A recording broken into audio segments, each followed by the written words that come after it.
There's a reason Jonathan Herzog's video has been viewed over 1 million times. It tells the story of Front Street in those crucial hours of 3 p.m., 4 p.m., and 5 p.m.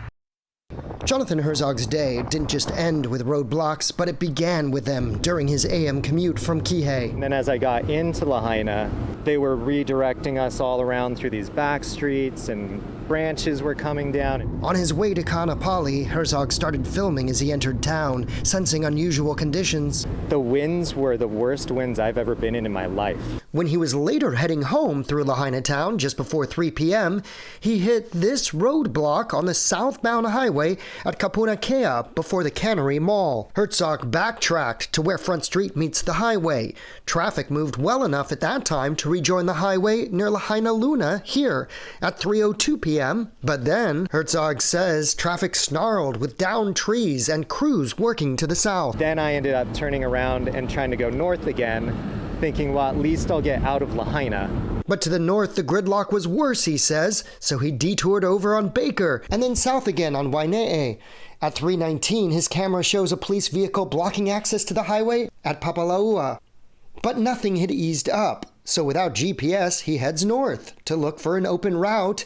His first view of the fire at 3:24 p.m. on the hillside, and just before 4 p.m., he ends up in this line of cars on Front Street, in gridlock. My goal is to get into the Kingdom Hall parking lot. Just sat there, I think it was a good 25 minutes, something like that. Holy cow, dude. So now the smoke is virtually blocking out the light. I am gonna make my way down to the water. At 4:26, Herzog abandoned his car at Kingdom Hall and walked to Mala Wharf. It was obvious the fire was out of control, so that's when I decided to leave the vehicle completely. Passing vehicle after vehicle, he noticed of those on the bridge. All of those cars were still sitting there, just same exact spots. KITV4 reported on the other side of the Cannery Mall that Herzog passed by in the 4 p.m. hour.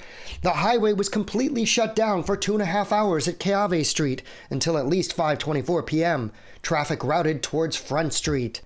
At 5:30, Herzog comes to the end of Front Street, and to his surprise, It looked like 2 police vehicles parked kind of nose to that exit for Front Street, kind of at a V like this. The traffic had basically bottlenecked right there. So there were cars in both lanes trying to go north by this point, but everyone was stopped on Front Street right there. as the maintenance worker walked past the gridlock, heading north on foot, at 5:33 p.m. motorists had been fleeing into the water, as seen in Noah Tompkinson's video, 1 mile to the south of the Front Street roadblock near Baker, 2 blocks south of where Herzog had abandoned his car. I asked the chief of police directly at the last press conference, were command and control for fire and police in contact that afternoon in the Emergency Operations Center? He declined to answer that, but says that police were directing the public away from dangerous power lines. Hawaiian Electric says those power lines were de-energized as of the morning. Reporting from Lahaina, Jeremy Lee, KITV4 Island News. Back to you.